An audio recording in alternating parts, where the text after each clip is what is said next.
We'll sit down there, at least we can... He lives on the Whiskey Isle, and his 8-year-old son even has his own beach. Oh, and do you sail as well, Rory? Oh, you lucky fella. Yeah. How idyllic. I never believed in fate until this all sort of, this all happened. So I called Calmac Ferry to book us to go from the mainland across to Islay. And she said, that's fine. And when will you be coming back, madam? And I said, I'm not. and that's when you realise, yeah. I'm buying a one-way ticket to an island. What's it be like? It is a massive cultural difference. If you've worked in central London and you suddenly come up to Hebridean Island, you're dealing with a completely different culture, a Celtic, Gaelic culture, a tremendous pride and passion. This particular island, because it is surrounded by treacherous sea, the island has evolved in isolation. Yeah. You might as well be on a different planet. There is a very true, strong notion of independence, which I haven't seen on many of the other islands, which are more accessible. And that is an extraordinary thing. There's pride and this passion, which if you harness it in the right direction, it's unbeatable.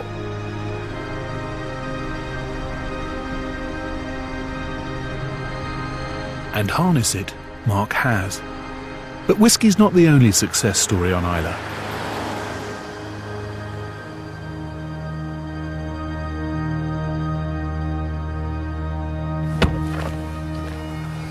Here we go. Like whiskey, bagpipes are thought to be quintessentially Scottish. They were actually invented in the Middle East and spread by the Romans. But to these islanders, they're more than a tradition. They're a passion. Recently, the Islay Bagpipe Band came close to winning the World Piping Championship. Wow. Fantastic. That's fantastic. Having a top-ranking bagpipe band is a source of real pride for an island community. And according to piper James McKechnie, it brings the generations together. Was your father a piper? Yeah. Is that right? My father was he was a great piper. Was he? Yeah. We actually went to sleep. My father playing the pipes in the bedroom. Wow. Yeah, we were just brought up with it. And did you see him and did you think, I like the look of that, one day I'm going to do that too? Wasn't really given an option. Oh, and the young'uns, they're still... Oh, yeah. They're loving it, aren't they? Yeah, it's a great camaraderie in this band. Are you going for a shot? Well, yes, I imagine I make a terrible sound, but... You probably will. Yes, I probably will. I'm sure we'll all enjoy that. Have a good laugh. Yes. Mentality of that band. What are you doing? I'm just Okay. ready now. Okay. On you go.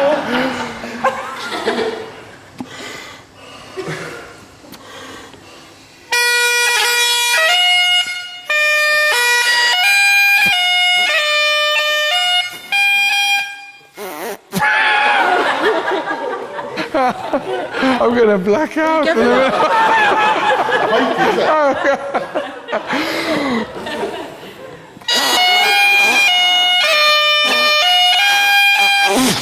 almost at the end.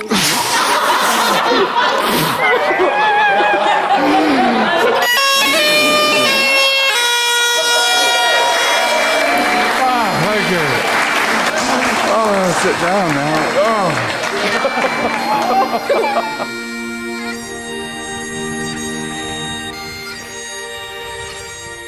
I'm impressed by Islay.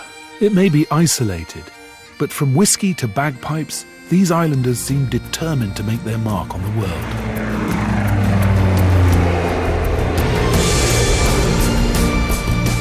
Now I'm travelling further west, to an island which takes this independence of spirit another step, with its very own government, buried treasure, and creatures found nowhere else on Earth.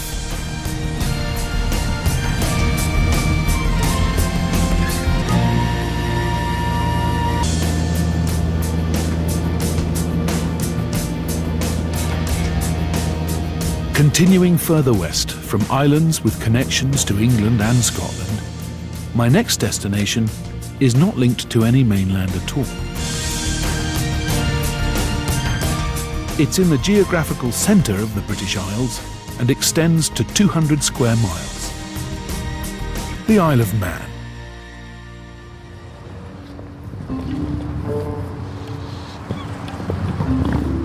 the Manx people are very proud of their flag. There's no sign of a Union flag anywhere. That's because the Isle of Man is not part of the United Kingdom. The 80,000 islanders share our Queen, but have their own government which sets their own laws.